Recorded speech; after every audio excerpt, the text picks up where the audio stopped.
हर बार लड़ाई अपने फ़ायदे के लिए तो नहीं लड़ी जाती, कई बार दुश्मन की कमर तोड़ने के लिए भी लड़ी जाती है।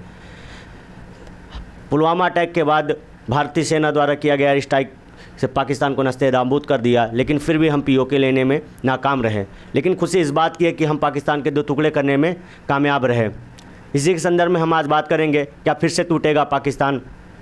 जैसा कि आप इस स्लाइड में देख रहे हैं, हम इतनी मजबूत स्थिति में थे फिर भी हम पीओके को नहीं ले पाए, इस चीज़ का हमें दर्द है। लेकिन हम पाकिस्तान के 2 टुकड़े करने में और बलूचिस्तान को जन्म देने में महत्वपूर्ण भूमिका निभा चुके हैं। तो चलिए इसी के संदर्भ में हम आगे बात करेंगे, क्या फिर से टूटेगा पाकिस्तान और बनेगा बलूचिस्तान, उसका इतिहास क्या रहा है, उसके तत्कालिक कारण क्या हैं और कौन से महत्वपूर्ण नेतृत्व करता है इसके, जो बलूचिस्तान की लगातार मांग उठा रहे हैं, और इसके क्या परिणाम हैं और क्या आगे होगा, इसी संदर्भ में हम आगे बात करेंगे। तो चलिए आइए देखते हैं।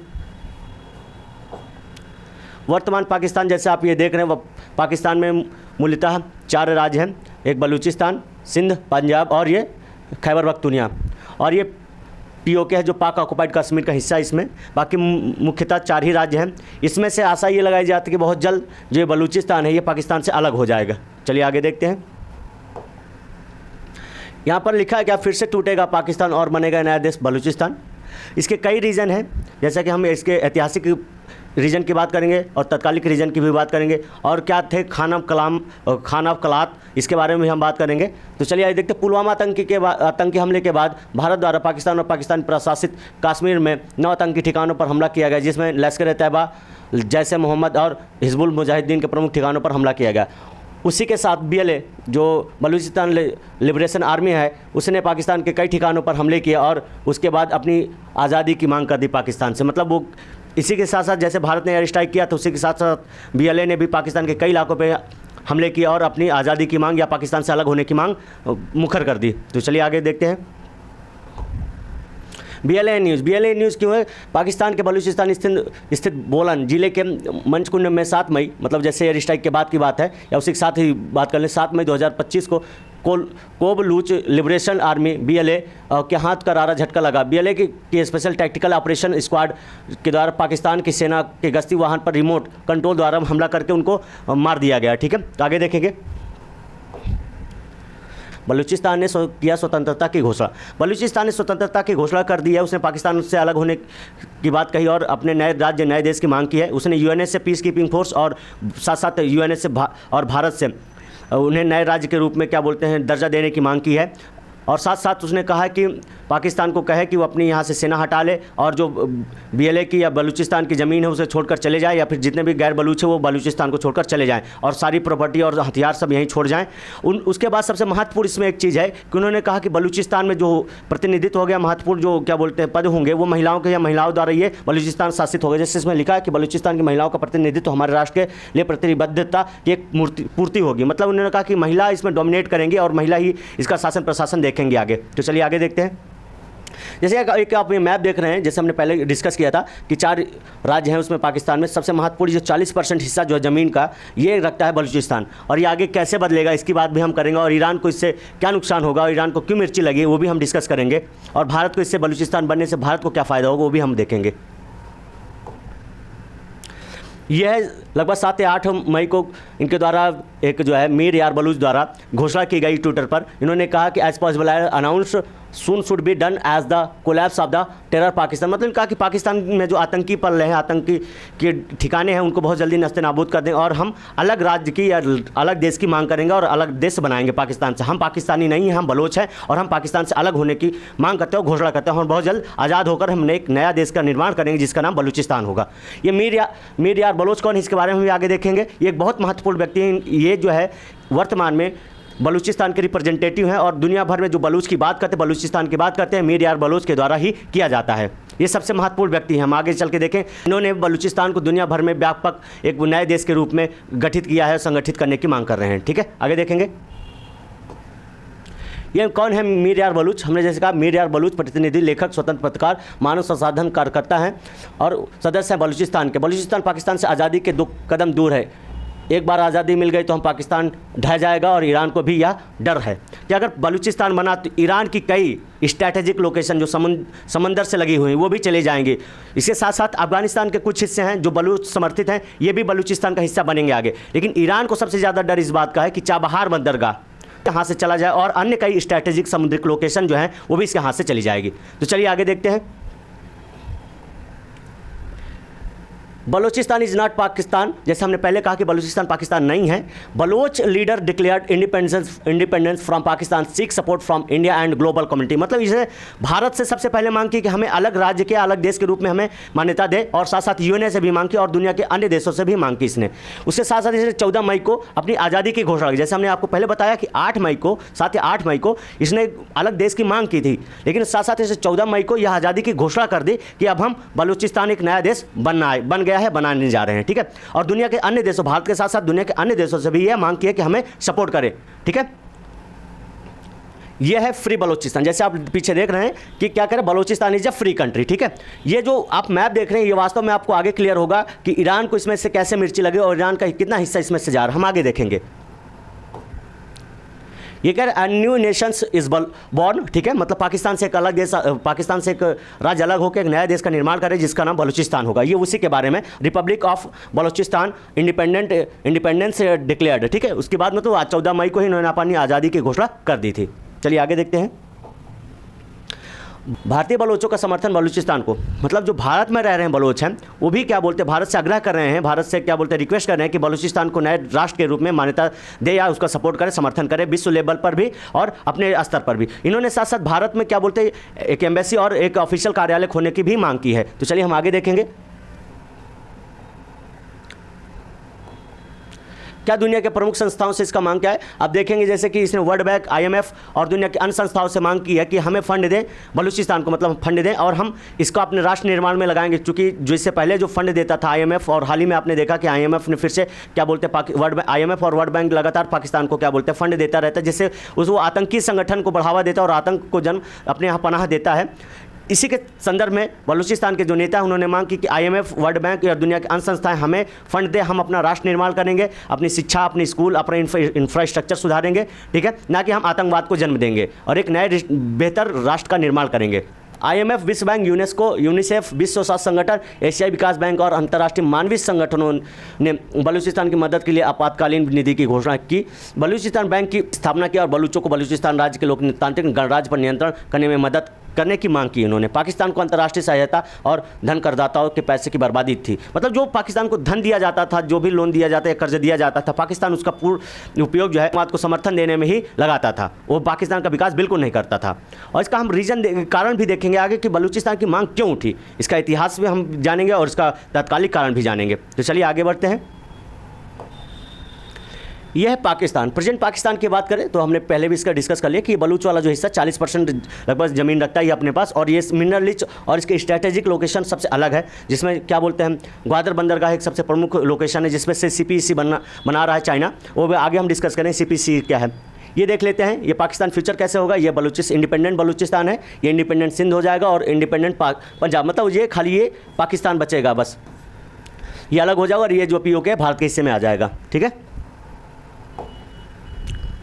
बलूचिस्तान ये पाकिस्तान के राष्ट्रपति आप देख ही रहे हैं KP और ये क्या बोलते हैं इंडिपेंडेंट कंट्री हो गए। इंडिपेंडेंट कंट्री जो पाकिस्तान की हमने बात की, इंडिपेंडेंट सिंध हो गई। ठीक है, और ये पंजाब, मतलब पाकिस्तान टूटने के बाद से पंजाब के रूप में ही बचेगा। इसको क्या वो पंजाब नाम देगा या पाकिस्तान नाम देगा, ये तो फ्यूचर ही बताएगा। ठीक है, आगे देखते हैं हम। ईरान, आप ये जो मैप देख रहे हैं ये आगे चलकर और क्लियर होगा कि ईरान को इसमें इस वक्त मिर्ची क्यों लगी और ये लगातार भारत के संपर्क में क्यों आ रहा है। पहले जब पुलवामा अटैक हुआ था तब तो ये भारत से संपर्क नहीं किया था, भारत से दोस्ती या भारत के साथ रहने का कोई भी औपचारिकता नहीं निभाया, लेकिन जैसे ही क्या बोलते हैं भारत ने एयर स्ट्राइक की पाकिस्तान पर, ये पाकिस्तान के जो उच्चाधिकारी हैं और उपराष्ट्रपति के मिलने के बाद ये भारत आए और भारत के जयशंकर जी से मिला और कहा कि हम भारत के साथ हैं। इसके संदर्भ में भी आगे कई लोगों ने कई बातें कही हैं, हम आगे देखेंगे। यूएनए में आधिकारिक राज्य की मांग, मतलब ये कह रहा है कि यूएनए में इसने जो है अपनी आज़ादी की घोषणा करने के बाद यूएनए से मांग की है कि हमें पीस कीपिंग फोर्स दें और हमें जो है एक राज्य का दर्जा, एक देश का दर्जा दें। यहाँ राज्य की बात मैं देश से कर रहा हूँ, यहाँ कोई उत्तर प्रदेश या क्या बिहार जैसे राज्यों की बात, राज्य का मतलब एक देश से बात कर रहे हैं हम यहाँ पर।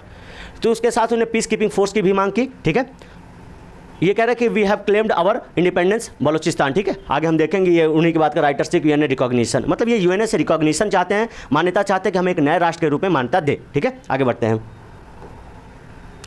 दिल्ली में आधिकारिक कार्यालय और एम्बेसी की मांग, मतलब जब ये अपनी आज़ादी की घोषणा कर दी तो साथ साथ इन्होंने जो दिल्ली में एक क्या बोलते हैं कार्यालय और एक एम्बेसी की मांग की। अगर एम्बेसी और कार्यालय खोल लेंगे तो एक नए राष्ट्र के रूप में ये क्या हो जाएंगे, जाने जाएंगे। ठीक है, आगे बढ़ते हैं हम।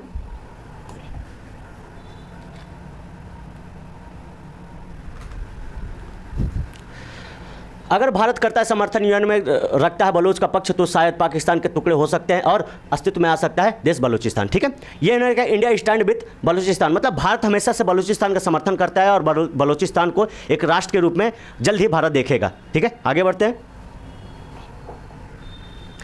बलूचिस्तान का इतिहास क्या है? हिंदुस्तान का इतिहास का 4 अगस्त 1947 को भारत के आज़ाद होने से पहले जो देसी रियासतें थीं उनमें से क्या बोलते सबको बुलाया गया था, क्या वो भारत के साथ रहेंगी या पाकिस्तान के साथ जाएंगी। मतलब आज़ादी मिलने से पहले यह तय होगा कि भारत और पाकिस्तान बनेगा, लेकिन जो देसी रियासतें थे उनको यह छूट थी या तो वो भारत के साथ चली जाएँ या पाकिस्तान के साथ चली जाएँ या फिर स्वतंत्र रहें। इनमें से कुछ रियासतें, जैसे अगर हम देखें हैदराबाद की रियासत, कश्मीर की रियासत, जूनागढ़ की रियासत और क्या साथ साथ खाना कलात जो रियासत थी, ये चार पाँच रियासतें जो पूर्ण रूप से अलग थी, तो इनको जो है भारत और पाकिस्तान में मिलने का जो है एक समझौता किया गया, जिसे स्टैंड स्टिल समझौता कहा जाता है।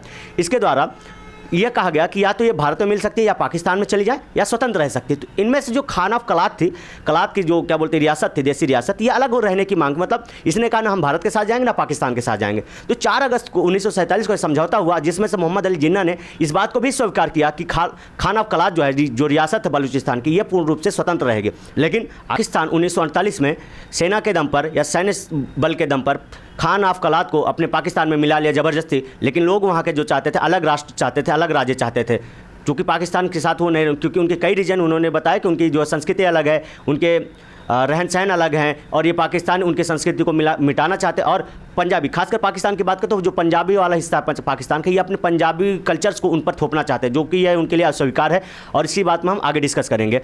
चलिए, सबसे महत्वपूर्ण इसमें स्टैंड स्टिल एग्रीमेंट है जो 4 अगस्त को हुआ था। ये आप देखेंगे तो क्या बोलते हैं, अगर हम यहाँ पढ़े तो ब्रिटिश उपनिवेशितावादियों और अभी तक अस्तित्व में नहीं आया पाकिस्तान, मतलब उस वक्त जब समझौता हुआ था तब पाकिस्तान अस्तित्व में भी नहीं आया था। लेकिन क्या 4 अगस्त को जो ये समझौता हुआ था उसमें यह बात रखी गई कि नेताओं द्वारा 4 अगस्त को स्टैंड स्टिल एग्रीमेंट के तहत खान ऑफ कलात की बात करें तो जो कलात राज्य है बलूचिस्तान की, वो स्वतंत्रता को स्वीकार करने के कारण 11 अगस्त को स्वतंत्रता की घोषणा हुई। मतलब इन्होंने 4 अगस्त को समझौता किया और 11 अगस्त को इनकी स्वतंत्रता की घोषणा हो गई, लेकिन पाकिस्तान जबरदस्ती सेना के दम पर इन पर कब्जा कर लिया। ठीक है, और आगे हम देखेंगे इससे जुड़ी हुई महत्वपूर्ण बात, जो ग्वादर बंदरगाह है, वो ग्वादर बंदरगाह शुरुआत से ही कि बलूचिस्तान में नहीं था, मतलब बलूचिस्तान के अधिकार क्षेत्र में नहीं था। इसमें से लगभग 200 साल तक शासन ओमान के सुल्तान का था। वो आगे हम बात करेंगे। क्या ओमान का जो सुल्तान था इसने कभी ऑफर दिया था ग्वादर गांव, उस वक्त बंदरगाह नहीं था, ग्वादर गांव था, जो हमारे तत्कालीन प्रधानमंत्री थे श्री पंडित जवाहरलाल नेहरू को ऑफर दिया था कि ये जो है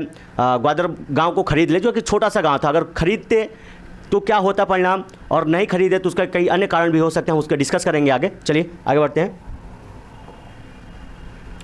11 अगस्त 1947 वायसराय हाउस नई दिल्ली में, जैसे हमने आपको पहले डिस्कस कर चुके हैं, बता चुके हैं, लेकिन उसके बाद संदर्भ में एक बार देख लेते हैं। वायसराय हाउस नई दिल्ली, क्राउन रिप्रेजेंटेटिव ब्रिटिश शासन की बात की अध्यक्षता में कलात, मतलब खान ऑफ कलात, वर्तमान बलूचिस्तान के प्रतिनिधित्व मंडल और पाकिस्तान राज्य विभाग के अधिकारी के बीच हुई बैठक। और crown representative Mahim Khan of कलात, ये खान ऑफ कलात मीर अहमद यार खान इनका नाम था। ठीक है, और श्री जिन्ना, मतलब जिसे कायदे आजम मोहम्मद जिन्ना कहते हैं, कायदे आजम के नाम से जाना जाता है, उनके बीच कई बैठकों के परिणाम स्वरूप निम्नलिखित स्थिति सामने आई। पाकिस्तान सरकार कलात को ब्रिटिश शासन सरकार के साथ संधि संबंधों में एक स्वतंत्र संप्रभु राज्य के रूप, मतलब ये अब जो खान ऑफ कलात या बात के बलूचिस्तान एक स्वतंत्र राज्य के रूप में अस्तित्व में आएगा, और उसकी मान्यता उन्होंने मोहम्मद अली जिन्ना ने दे दी भी थी।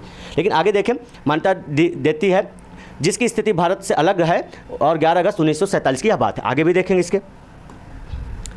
1947 में कलात खान बलूचिस्तान ने 12 अगस्त 1947 को स्वतंत्रता की घोषणा, चूंकि 11 अगस्त को पहले स्वतंत्रता की घोषणा ब्रिटिश सरकार के द्वारा की गई, लेकिन खान ऑफ कलात ने 12 अगस्त 1947 को जो है बलूचिस्तान की स्वतंत्रता की घोषणा कर दी। लेकिन आगे जब क्या बोलता है 1948 में ये जो है पाकिस्तान है जबरदस्ती सेना के दम पर बलूचिस्तान को अपने में मिला लेता है। जो से आज़ादी पाने के बाद बलूचिस्तान की कलात रियासत ने स्वतंत्र रहने का फैसला किया, जैसे हमने आपको पहले डिस्कस किया था कि खान ऑफ जो कलात है वो स्वतंत्र रहने की मांग की थी ब्रिटिश सरकार से, ना वो भारत में जाएगा ना पाकिस्तान में जाएगा। लेकिन चूँकि जो पाकिस्तान की आदत है ज़बरदस्ती किसी ज़मीन में हाथ पैर मारने की, और वो मारता ही रहा है, जैसे हमारे पीओके में मार रहा है लगातार।